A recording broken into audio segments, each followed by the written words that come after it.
Greetings and welcome to Ancient Library. So today, on this planet, we are supposed to be the highest, most intelligent order of beings. If one of us steps into a forest and encounters other living creatures, most of the time we are supposed to have the upper hand. We can squish a bug with intent or an accident. We are able to make wise decisions and we are able to make errors. It seems like making errors and creating a potential to learn is the essence of this plane of existence, of human life. Being alive is something we can all relate to, but most people don't want to hear nothing about death. The ending point of individual life, the absence of life. It's the most fair, the most altruistic thing. Speaking of a natural death, respective arriving at a rather high year count of being alive. The duality of all things can be observed every day out in our world. Everything is playing out on a field with two sides, two colors, two poles, day and night, hot and cold, dead or alive. One can't be existent without the other. The main question or puzzle piece is the existence of the human soul. So if our life ends and so on, our current bodily experience, it's all about the soul, which in my opinion should not be able to perceive a timed space in the flesh like we do right now in this moment. The other way around, so if our soul is in our body, we should be able to use the qualities and options of both of these, I will say, forms. Keyword dreams, and the whole what happens to our soul when we sleep ordeal.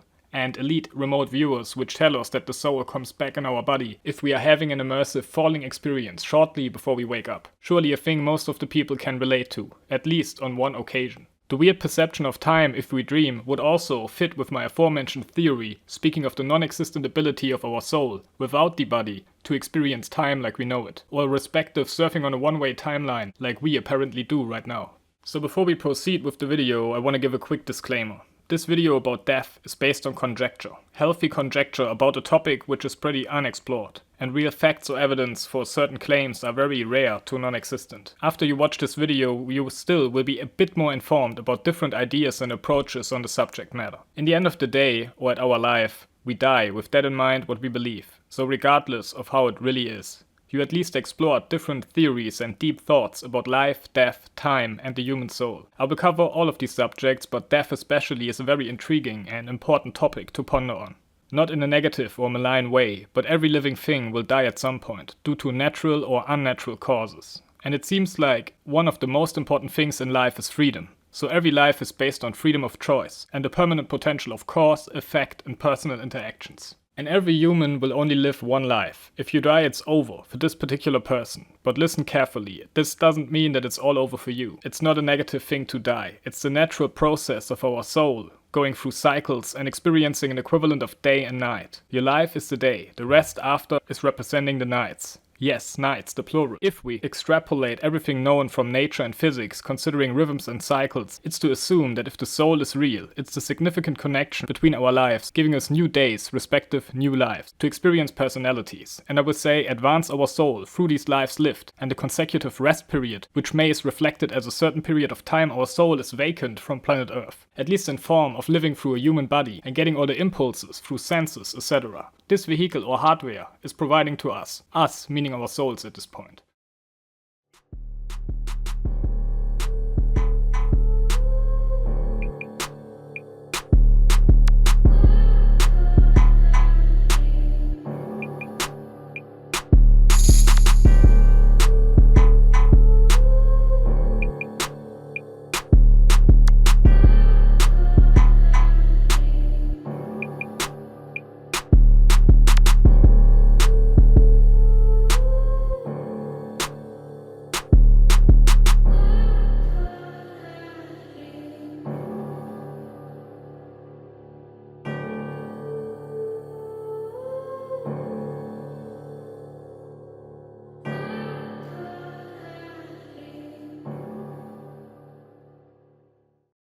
So experiencing a linear time flow is something we can all relate to. We as humans created a construct called time to organize, which conceptualizes the progress of natural cycles into numbers or a numeric concept. If a human being gets born, it's happening at a certain point in time, which we determine additionally in years, months, and days. For example, the 7th of July 2000 at 10 AM.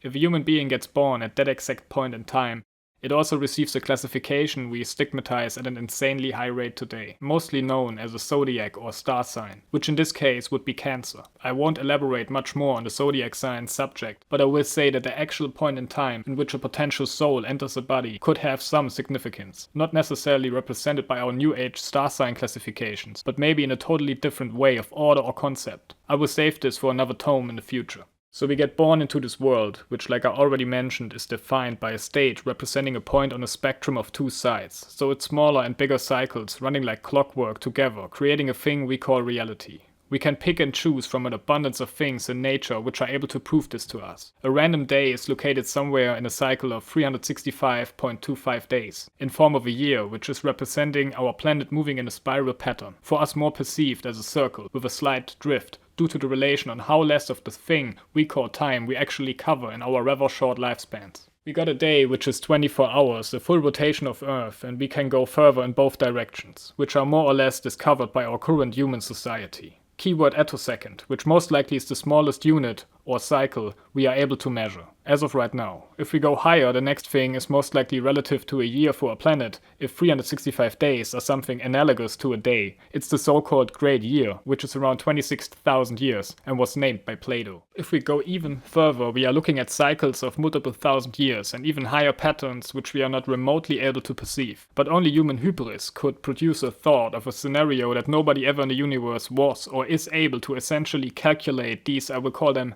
megacycles of the universe. I digress, but my point is that time, or the ability to experience time like we do and life as we know it, is linked together in some way, shape or form. So we grow up, learn stuff firstly about ourselves and how the baseline mechanics of us colliding with this world works. In the best case, we are getting brought up by an educated and an intact and not financially poor family. We make errors all along as we grow up, as we reach the age of 15 to 20, as we are going to be fully grown and evolved, which doesn't mean much, just that we were able to reach a bodily grown and somewhat educated mental state, close to our physical maximum potential, educated on how reality more or less works. We got our, I will call it, action potential radius, our freedom, and some cards we got dealt as a starter hand, speaking of upbringing and the family we are born into, the country and which part of the world, and genetics and that whole DNA package. We could add timelines here, but we got enough speculation in this episode, so first things first. There's a lot more to explore. And of course, if existent, our soul, which is described and explained in many theories coming from many places from all over the world and potentially even beyond. And we will pick up on the subject when we reach the respective chapter, the human soul, at a later point in the video.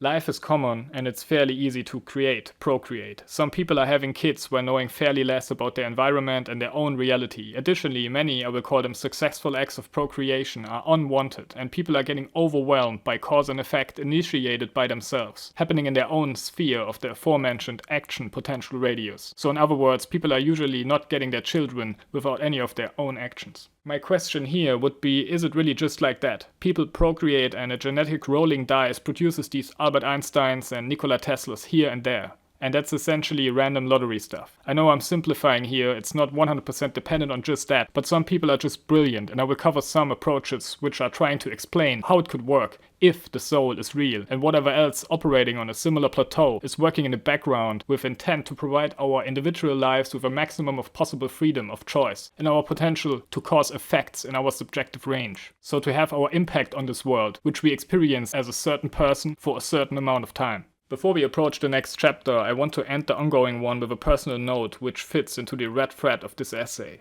If one is blessed enough to reach a considerably high age to get called old in all seriousness, I'm talking like 70 plus, which is the majority of people I'm working with. So their natural path of life or their personal hourglass is already pretty much progressed or absolved. Most of them are just like young people, some of whom unfortunately are affected by psychological diseases like dementia, which is quite a high number, at least in my area or my action radius, which in some cases feels like the clock of the affected person literally runs backwards. So at a later stage they literally act like babies. But even if we put those aside, I just personally don't see that an absolved life of, for example, 80 years guarantees any personal development, further than reaching adulthood in a physical and mental way. It seems like some people manage to learn not much in their whole life. I don't mean this in any offensive or insulting way. If you ask me, I can imagine true development of our potential soul can take many, many lives, and therefore our existence could play out in a way more relatable time frame, considering real cosmic time cycles of up to multiple hundred thousands or millions of years. Not like in a good case around like 100, like one instance of our bodily experience, respective a human life. But let's put these thoughts, my personal conjecture, on hold for a minute and proceed with some more tangible matter representing the core keyword of this program.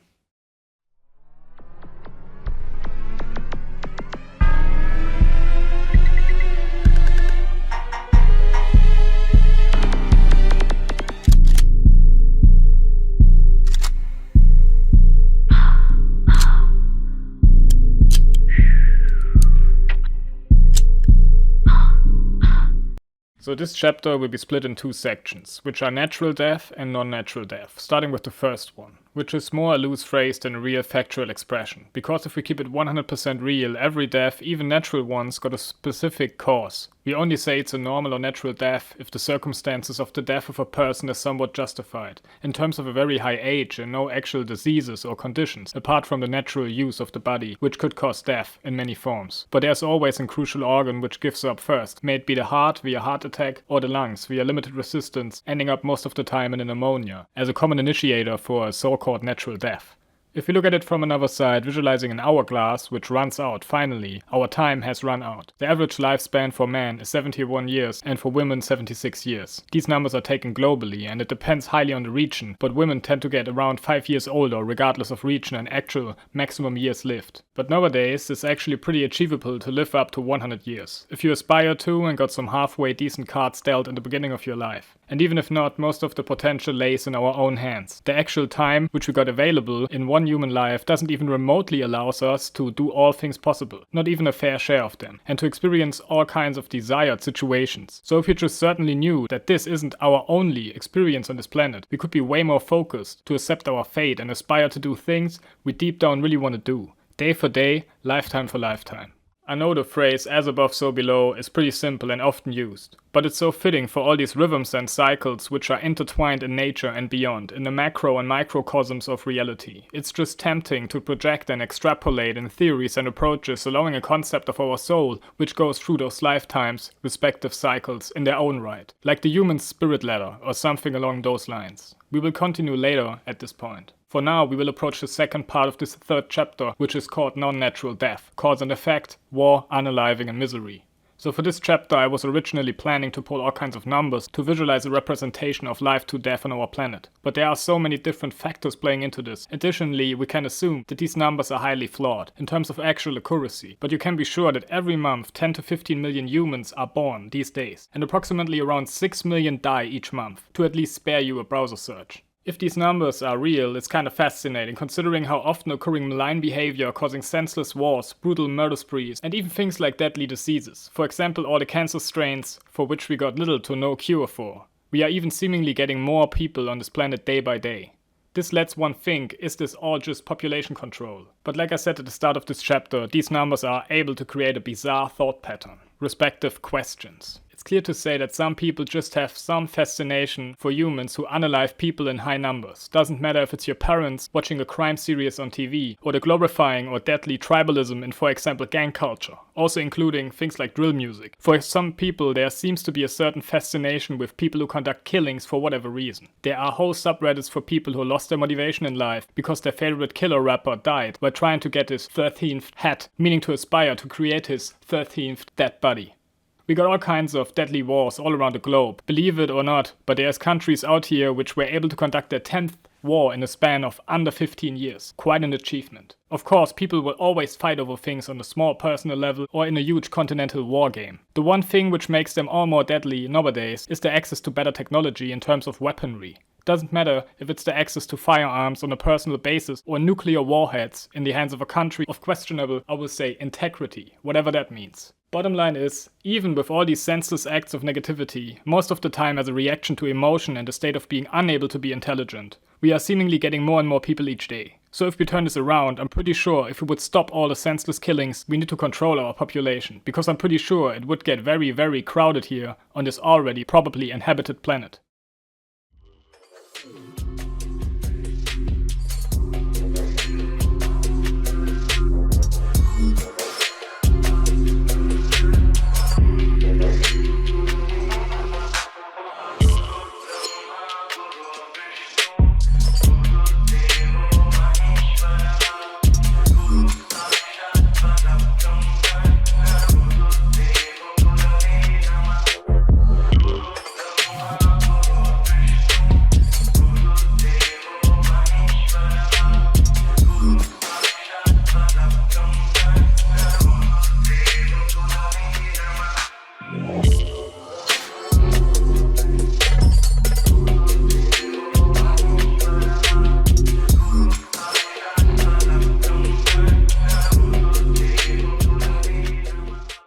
So if this video would go straight after schoolbook logic and only allow data and theories which are completely proven, speaking of peer review, etc., this would be the only existing chapter. But fortunately that's not the case. We won't do an anatomy class here, it's more about the essential question of why our body is here in the first place. So in terms of a pre-programmed lifespan.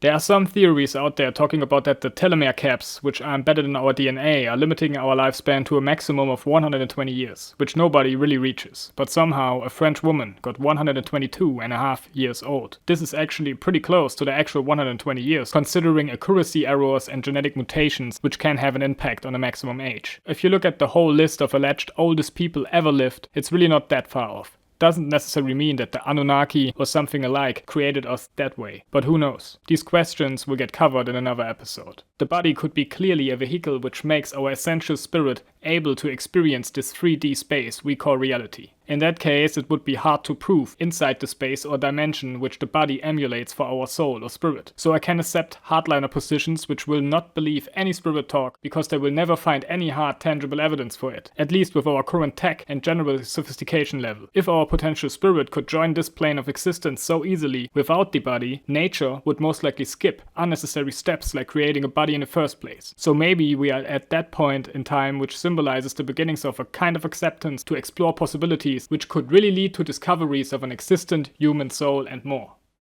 So before we will ponder on what could happen after we die, considering a potentially exiting spirit form, also known as soul, I want to cut on how we deal with the dead body and what are the actual options, not talking about cultural or religious procedures from all over the globe. I still can't believe a random tribe of remote people already came up with a quality solution, keyword Dogon tribe, which is the tribe who knew a fair share of accurate details about a certain far distant star system, long before we found them with our high-tech telescopes. If we respect physical and chemical reaction patterns based on cause and effect, it's to expect that our experience of being alive ends if the body has lost crucial vital functions. Who guessed that? So it should not make any great difference what happens to the physical remains of a human body after a person died, at least on the level of observation for what we are capable of right now. There are theories out there talking about certain fluids which could have a plethora of effects, especially when we die, and even a connection of people which are related, making them able to sense if a close relative died via a supposed type of quantum entanglement.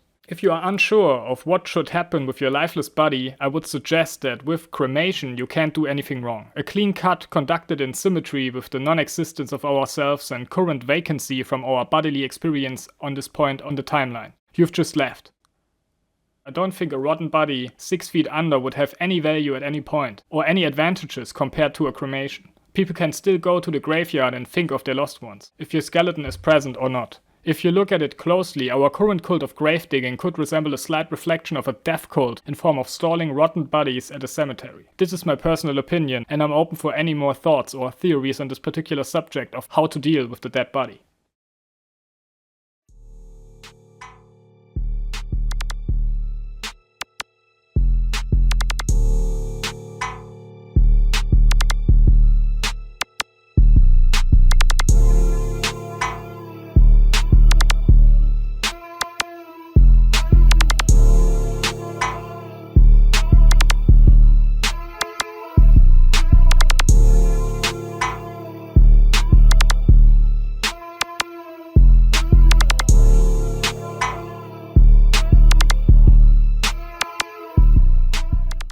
I want to start this chapter with something I could not forget somehow, even if I'm rejecting the core teachings of most religions. In Buddhism, Buddha was asked many questions, and he left a few unanswered, including the question, who is it that is reborn, in regards to the soul and therefore the consecutive reincarnations. Maybe our individual lives should not be tainted by the aspiration to influence our own lives from one to another. Not speaking of two separate people, speaking of one person in terms of a singular soul. Me, personally, I would find it very interesting if I knew what I've done the past 10 lives before this one. If we had access to this knowledge, all our current lives would be impacted by that knowledge and therefore not truly free anymore. But I can imagine a future in which we are so sophisticated in both areas, speaking of high tech and truly grown souls to handle this type of information and still be somewhat free. Exactly this problem is supposedly present to the grey alien race, which are so advanced that they aren't truly free anymore. Knowing remotely everything in both directions of the timeline robs you of that naive, free thinking provided by the not knowing about these things. As you may recognize, we are going deeper and deeper into the aforementioned healthy conjecture mode. Some people call it philosophy, others rather nonsense. But there are many questions I have yet to ask. So if everything living contains a soul, does that even count for micro life forms like ants or even smaller ones? In other words, if we kill a fly or an ant, do we stimulate their reincarnation cycles? Are we gods to them? I'm pretty sure that's how the word karma got established, because cause and effect, at least seemingly, doesn't have any karmatic-like impact. Keywords, the world is not fair. But if we are gods to the most animals, considering as above so below, I can imagine we are ants to the next more enhanced life form, an advanced alien race or civilization which maybe got all this stuff figured out already. So there are indeed cases which could resemble such a scenario, and like I did in For Lion 3, Deep Ufology, I'd like to project some things on the current topic, just trying to explore the possibilities of how this all could actually work.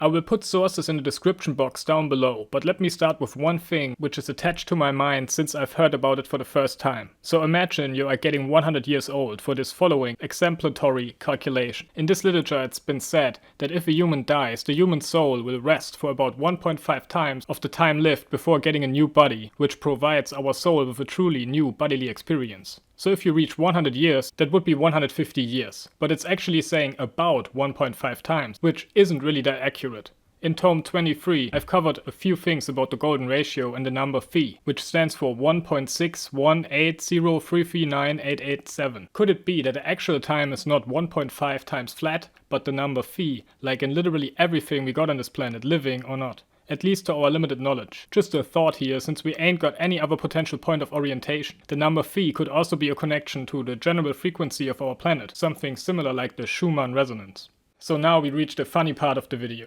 Life cycles in nature, ? And why we aren't excluded. So in this same literature exist some bizarre details which seem to clarify first, but in the end making the whole concept a lot more complicated. So I don't know how I'm able to provide this information in an at least partially serious way. But in this literature it's also said that the soul, which lives through different bodies, creates a similarity in the face of the person. I don't know how this is actually defined, but let's play some memory here.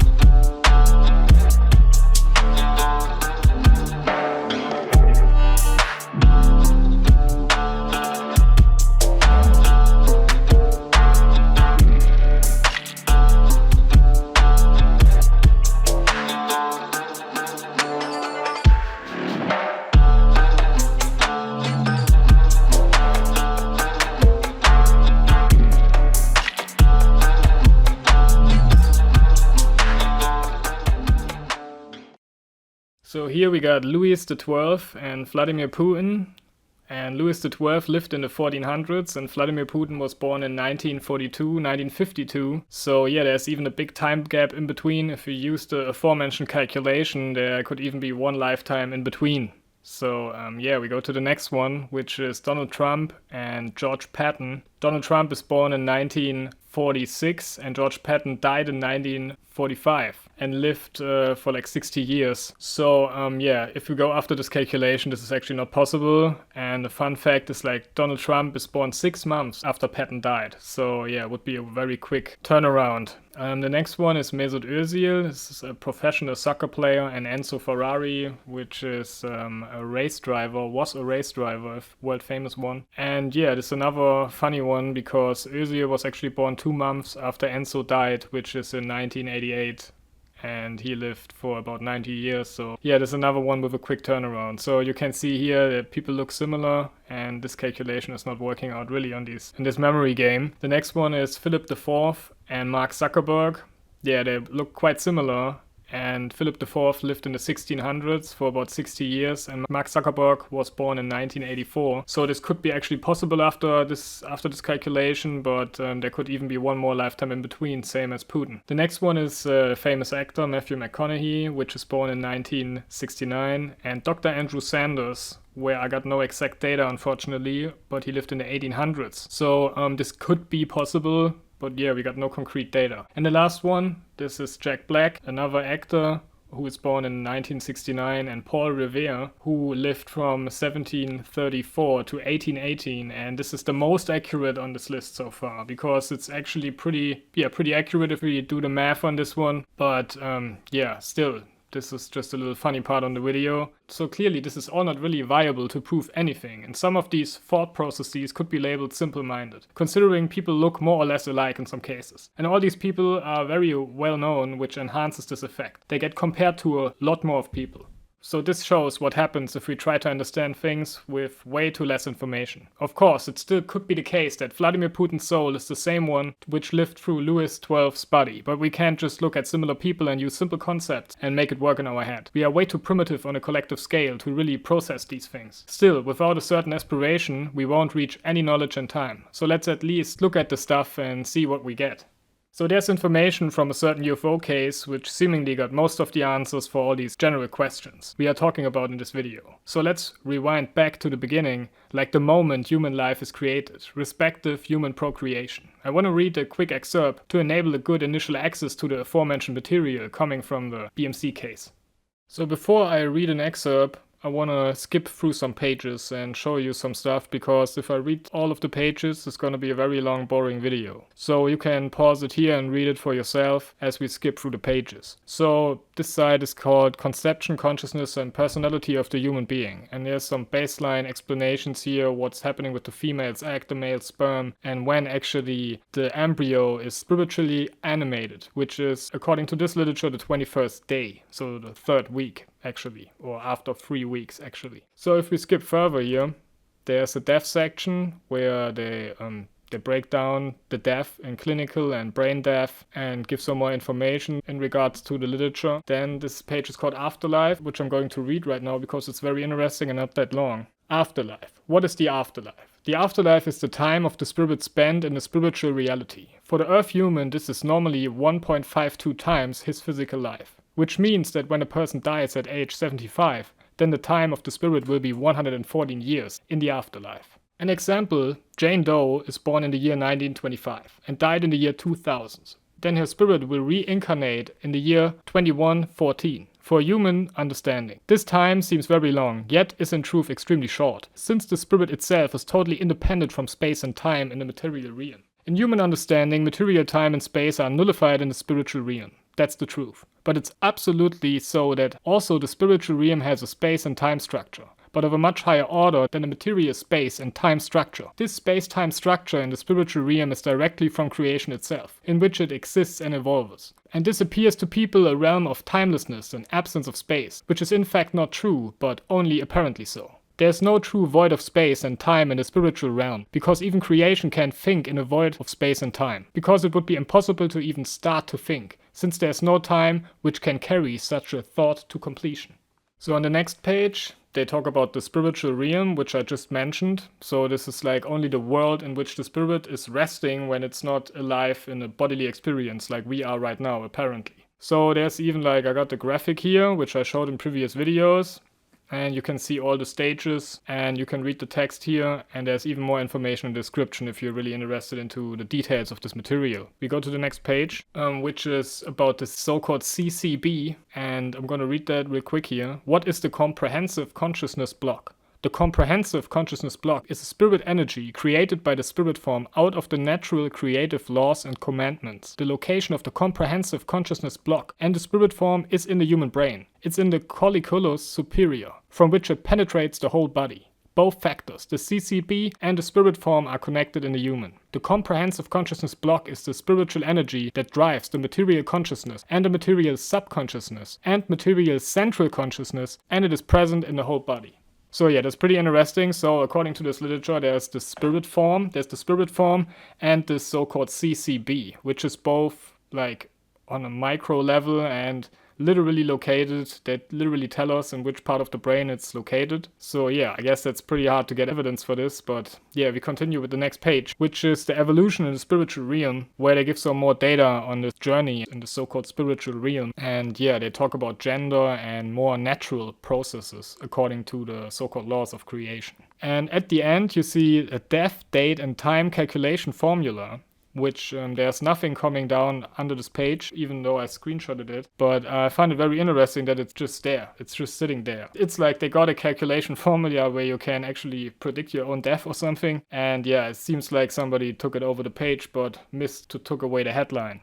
So let's rewind again and approach this data critical but with an open mind. So there are many impressive answers and details in this concept, but how are we able to prove these wild claims? The answer is, it's not possible. So in terms of verifiable data, this stuff maneuvers on the same level like stuff which is to read in the Bible or similar religious-based writings. If we would consider this information and the respective source as truthful or genuine, which is in supposed ET contact, which goes on for multiple decades, it seems somewhat realistic that this data could be only figured out by a way more advanced or sophisticated life form, far more advanced than any other known thing on this planet. Clearly, this data has to be treated with caution, but the details and logical connections are indeed overwhelming, so it's either a huge pile of fantasy writing with extreme attention to detail and never-ending motivation to write this stuff down, or some truly life-changing material. But let's move on to the next chapter, in which I will try to give some kind of personal conclusion on the covered content, considering the whole subject of this program. So do people actually progress through their own personal soul, quest log, through human lives, giving them motivation to aspire the true experience of freedom?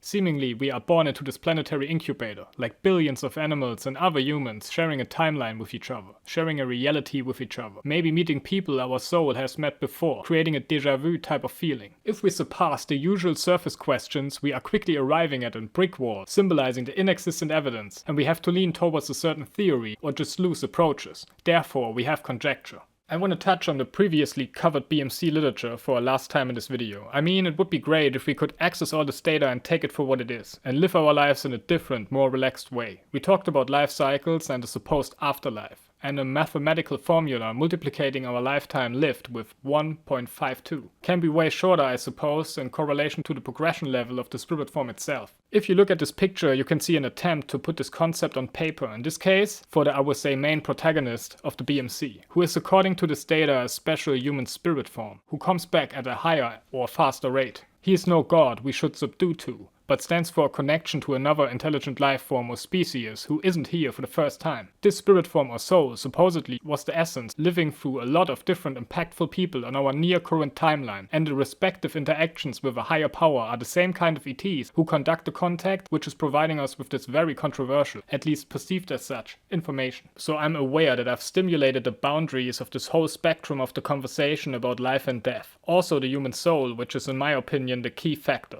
Some people may believe in a world where all this enthusiasm of life is stemming from straight evolution and survival of the fittest, just chemical reactions which form our consciousness and every aspect or quality of our personality, and everyone is free to think for themselves and come to their own conclusions. I'm not here to vouch for any literally spaced out material, I just like to connect stuff and ponder on these great and important subjects and universal questions. This episode was a bit different and I've took my time for this one. So tell me what you think about life, death, and the human soul. Me personally, I will not stop to expand into more similar interesting concepts and approaches on how to interpret our reality. So to close this out, I want to say, don't fear the end. We leave as fast as we come into this world. If we would live for an unlimited amount of time, no progress could be made. So me personally, I believe in the human soul, and regardless of whatever concept resembles the exact truth, we should not fear the end. And if you are able to reach a high age, be grateful. Not everybody can. Some people are just losing their lives without any own mistake or wrongdoing. Sometimes it seems like nobody is there to provide a certain fairness. So we should do everything we can to cherish each of our bodily experiences, respective our lives, and the lives of other souls, which are here at the same time existing on our potential radius of cause and effect. Freedom and fairness conflicts in nature. So we as conscious beings should create more fairness and therefore elevate reality and making ourselves able to eat the fruits provided by the tree of life. LIBRA.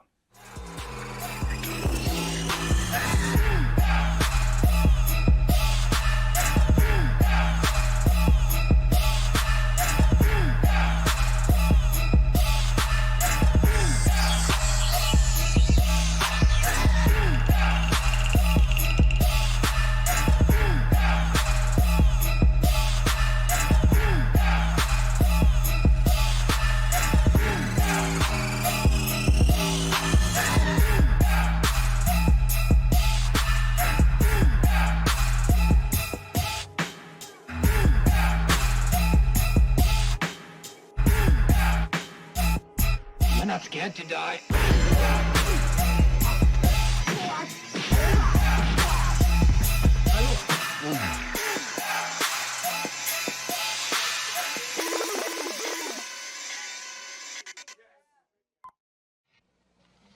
General, let me lay it on the line.